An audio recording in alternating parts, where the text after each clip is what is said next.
Over 10 years of dreaming, of pushing the boundaries of engineering. That was Yamaha's story in the early days of the Dakar. And even more, it was also Jean-Claude Olivier's dream. He was the running force behind Yamaha's motorsport project, and it seemed like everything they tried turned out to not be good enough. They iterated, changed platforms, even went down the experimental rabbit hole. Yet every motorcycle they turned up with proved to lack something. But that all changed in the early 90s, when the Japanese manufacturer came out with one of the most dominant motorcycles the rally would get to see. And more important, with a man behind the bars that was going to rewrite Dakar's history book. This is the story of the Yamaha Super Tenere. The thing is, getting to this place was not smooth sailing whatsoever. In 1988, the final incarnation of their single-cylinder motorcycle came out, with a big 750cc thumper. For 2 full years, Yamaha gave that another go, only to be hit with the same old story. Their motorcycle was agile, but when it came to the high speeds of the desert, it was simply no match to the other multi-cylinder motorcycles. And Olivier knew that. In fact, he had known about that for years, and he had been trying to convince the factory to come out with a twin-cylinder prototype. The problem was, Yamaha didn't have any good power unit base for such a project, so they kept delaying it. That's when Olivier decided to prove a point and took a 4-cylinder superbike engine and shoved it into a Tenere frame. We actually have a video covering this in detail. Long story short, this Frankenstein of a machine never quite worked, and the Frenchman didn't manage to prove his worth in the sand. But he managed something else. That was to convince Yamaha to finally do something about their lack of power. But here comes the interesting part. Usually, back in those days, manufacturers would develop a prototype rally bike and then modify and sell it as an adventure machine to regular consumers. But with the Japanese, they decided to take a different approach. They worked on an adventure platform first. The set of requirements was clear. It had to be comfortable for hours of riding in the saddle. It had to have a strong power rating and good top speed. With that, they had to retain the flickable and agile characteristics of the original single-cylinder Tenere, while keeping all the comfort functions necessary for city riding. That's the thing. Sure, they released the commercial version first, but in the back of their mind, the thought of creating a good rally platform was still a top priority. They knew that whatever adventure machine they put out was going to be used as a base for racing, so it had to be good at both. Arguably, the biggest advancement came in the engine department. Yamaha released a 10-valve inline-2 power unit, small enough to keep the platform agile, but big enough to give it the right amount of ponies on tap.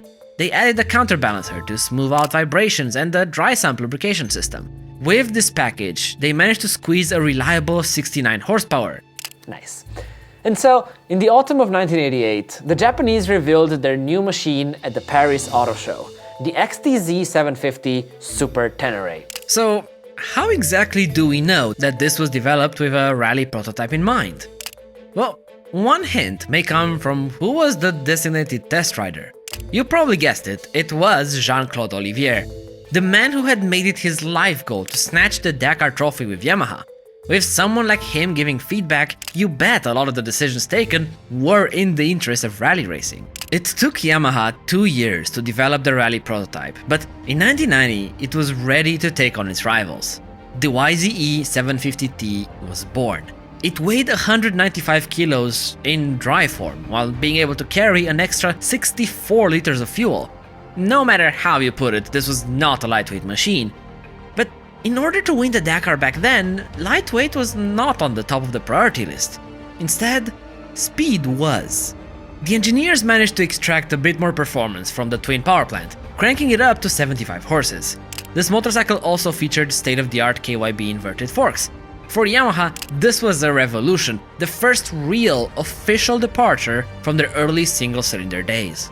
As the start flag dropped on the 1990 edition of the Dakar Rally, Yamaha was ready for a new challenge.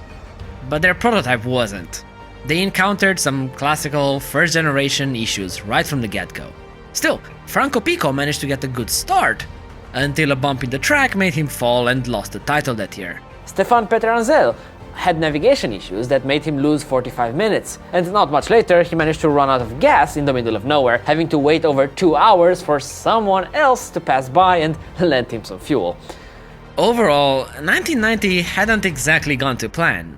Carlos Mas, another Yamaha rider, managed to get a respectable second place, but that was not Olivier's dream. They didn't want second place, they had done that already. They needed to win.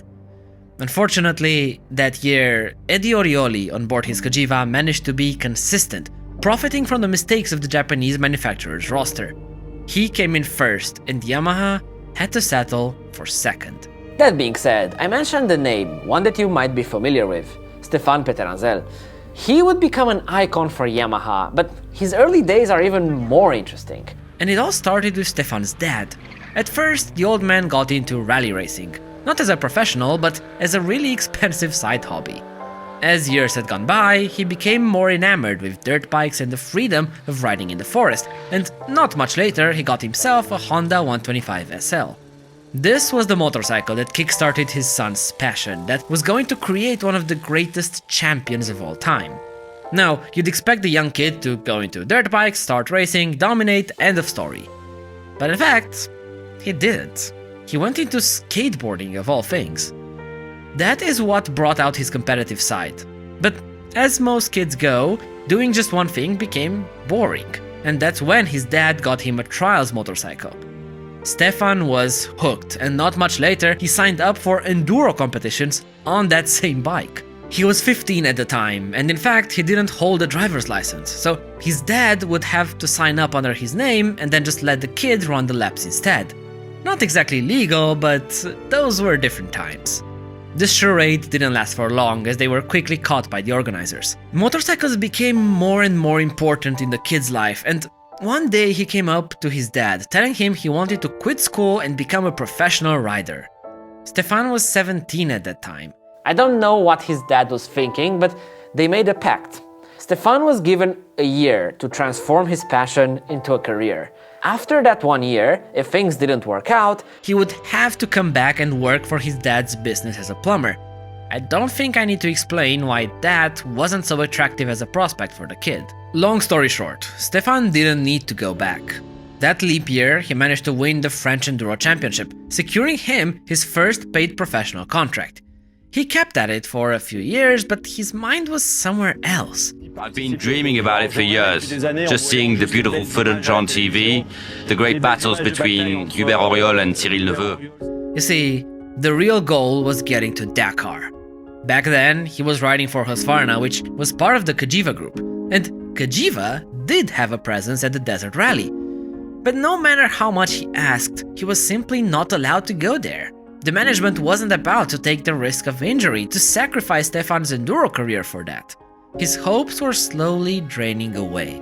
Until one day in '87, when he didn't get one phone call, he got two. That's figuratively speaking, but the point is, there were two openings for Dakar riders, one in Honda and one in Yamaha. Remember, those years were a complete Honda domination. That was the team to be in and the bike to be on.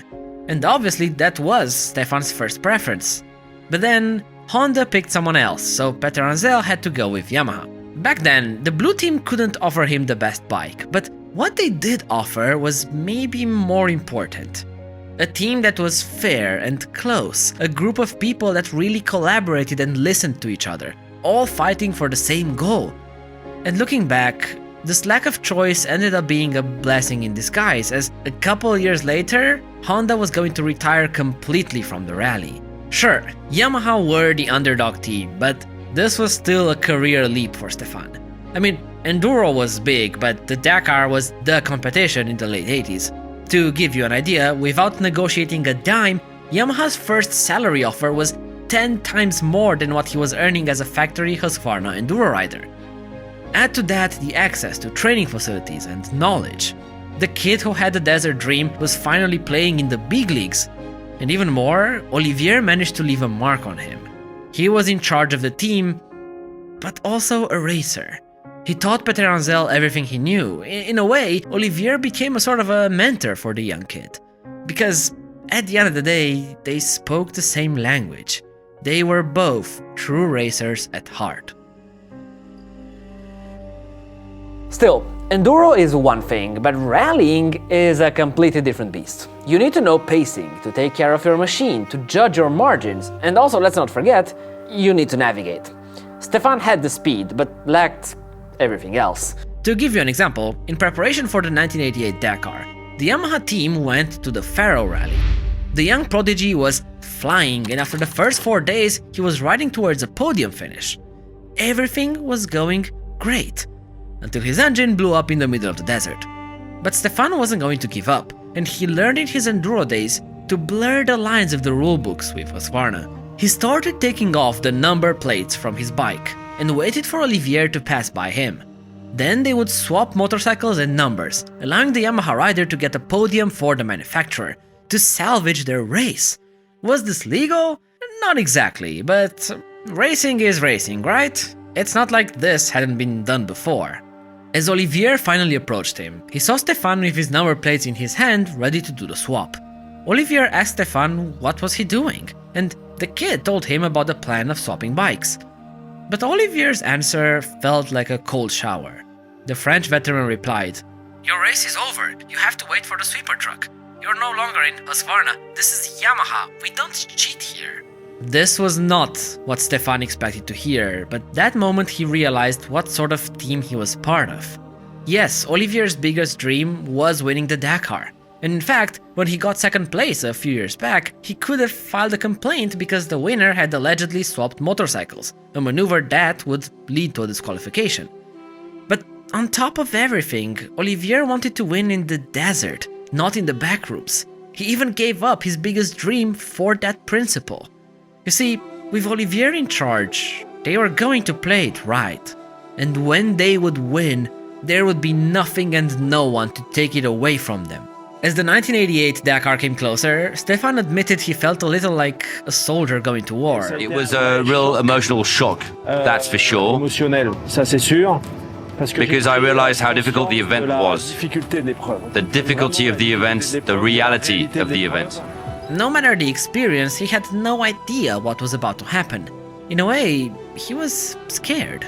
It shows that even the greats go through the same feeling as us, the amateurs. But the Dakar quickly threw him a reminder of the dangers lying ahead.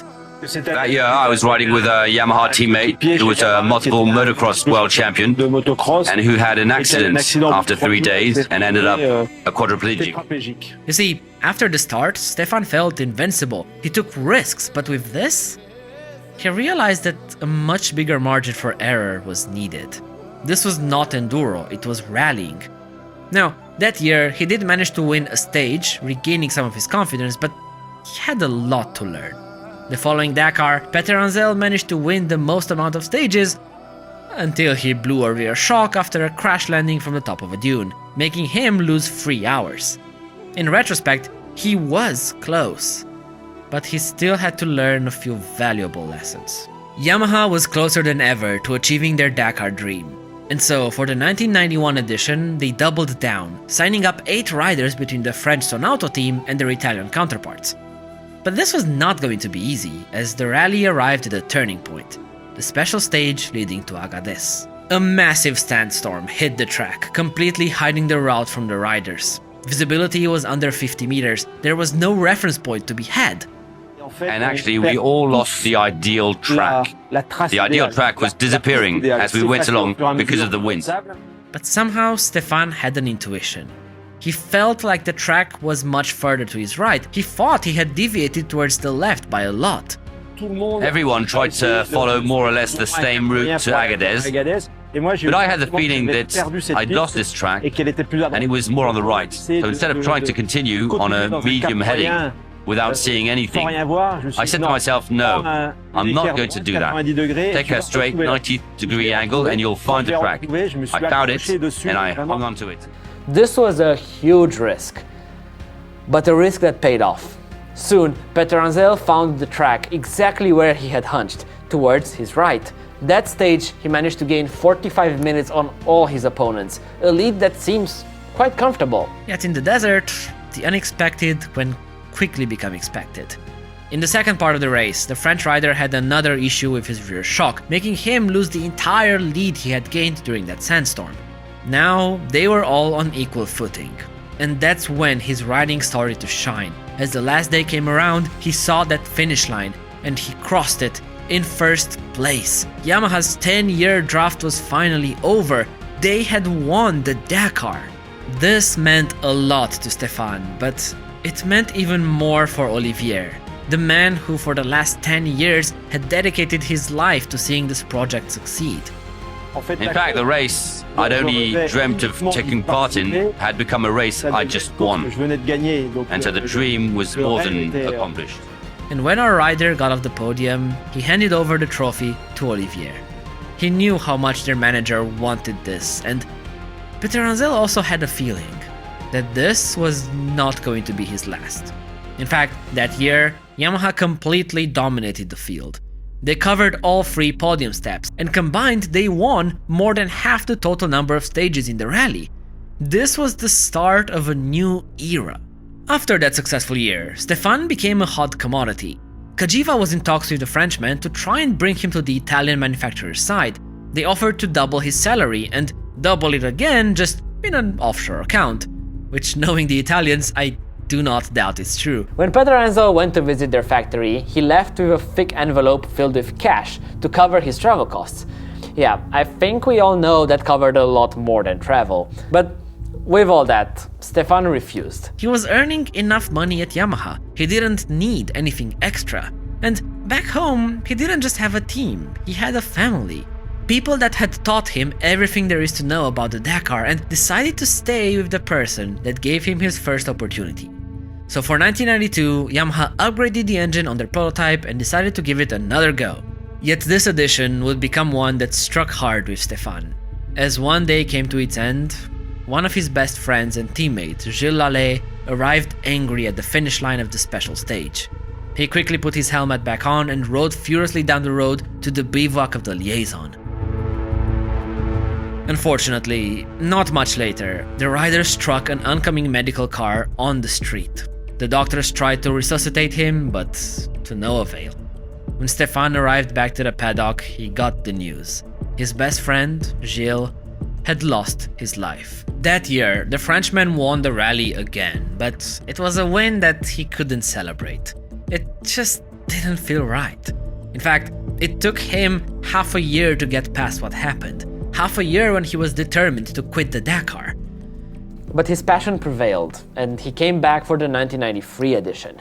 This time, the Yamaha rider took an early lead until he missed a checkpoint on stage 2. Yes, after only a few kilometres off the stage, the sixth sense of Peterhansel, well, it kicked in and he realised that somehow he'd missed an earlier checkpoint.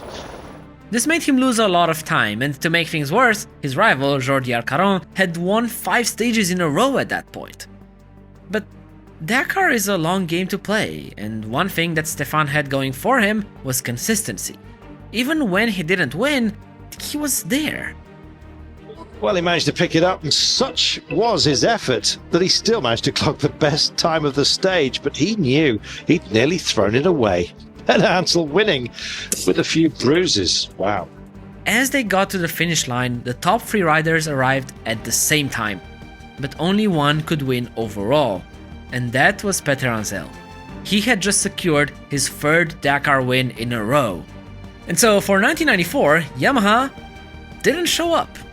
What? Why wouldn't they? Well, the organizers of the rally had changed the rules and basically outlawed outright prototypes. The Japanese decided not to take part as they weren't ready for the change, but they did manufacture a limited edition of Super Teneres for privateers. These bikes, codenamed XTZ750R, switched to using the engine from their road-going TDM model. Yamaha had to build 15 such motorcycles in order to be allowed to enter, and they sold each of them for 140,000 francs, or roughly $23,000 each. But they didn't consider these bikes to be capable enough for their factory team, so only privateers showed up on board these beasts. What this did was give them more time to work on their factory machine. So they took the standard privateer one and started modifying it. They already had a 270-degree crank, which allegedly gave the bike superior traction in the soft sand. With this new bike, Peterhansel lined up at the start, but this was not going to be easy, as his lifelong rival Jordi Alcaron was in his top shape. But Alcaron played a different game. He would catch up to Stephane, but never overtake him. You see, the Spanish rider didn't want to take the lead in navigation, so he just stuck behind the Yamaha's wheel, which meant that overall he would win on time. Stephane got sick of this, and in one stage he decided to play it smart. At a checkpoint, he took a wrong turn, which made Alcarons follow him. He managed to get both of them lost. And soon after, his motorcycle started having engine issues. Seeing as Jordi couldn't help, he went onwards, leaving the Frenchman with his problems behind. Once he's gone, I go backwards. There was a checkpoint. I pass it and keep riding on, and when he arrives he had missed a checkpoint. Gets a 3-hour penalty, so I have a comfortable lead. You see, Stephane never lost the track. He took the wrong turn intentionally, and then his bike was never broken. He just faked it to finally let Jordi take the lead. And so, after he was left behind, he knew exactly where to turn around to. This was a brilliant move, as it made Alcaron lose up to 3 hours in that special stage. But their story didn't start here, and neither did it end. In one of the upcoming stages, Peterhansel crashed and bent his footrest. When getting to the gas station, an employee handed him a hammer to help him undo the damage on his bike. There was a large gully I didn't see, so I crashed quite heavily on the head. I asked the fuel guy if they have a hammer in order to fix the footrest. Job done, and Stephane was on his way. Except, there was a problem, and the Frenchman wasn't aware of it. You see, the rules back then said that riders were allowed no outside assistance, and that included receiving tools. Well, Jordi knew that rule, and he saw what happened at the gas station.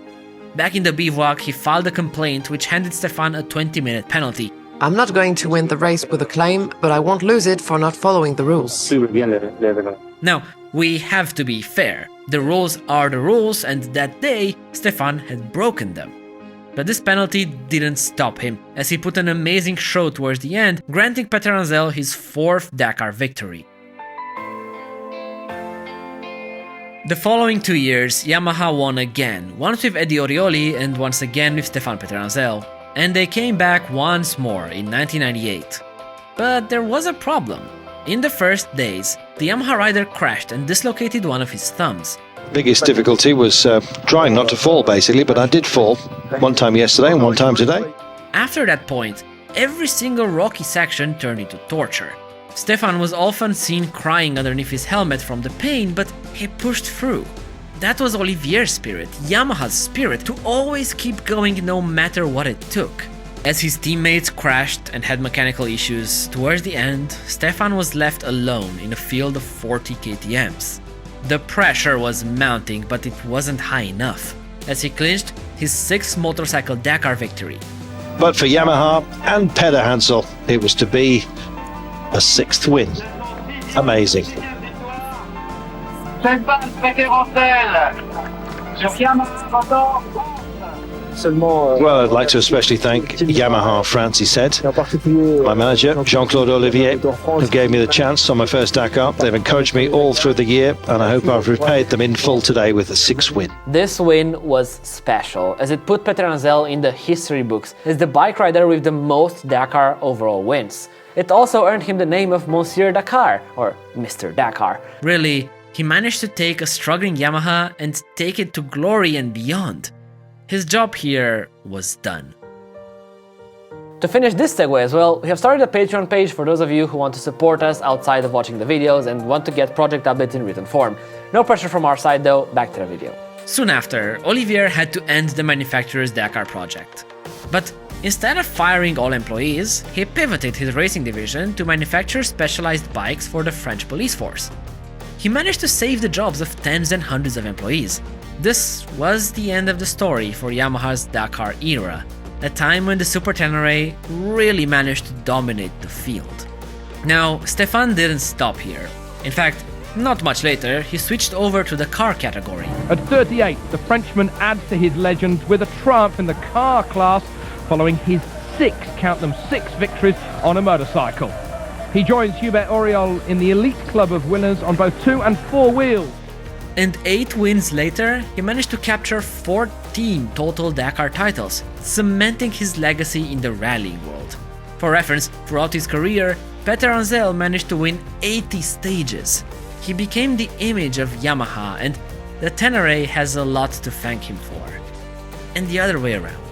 In the end, Olivier's story came to a happy ending. The Super Tenere managed to finally let him achieve his dreams, after years upon years of trying and failing. The Super Tenere became an icon with adventure motorcyclists, and its racing legacy stands as one of the strongest ever known. And rightfully so. Thanks for watching. Bye.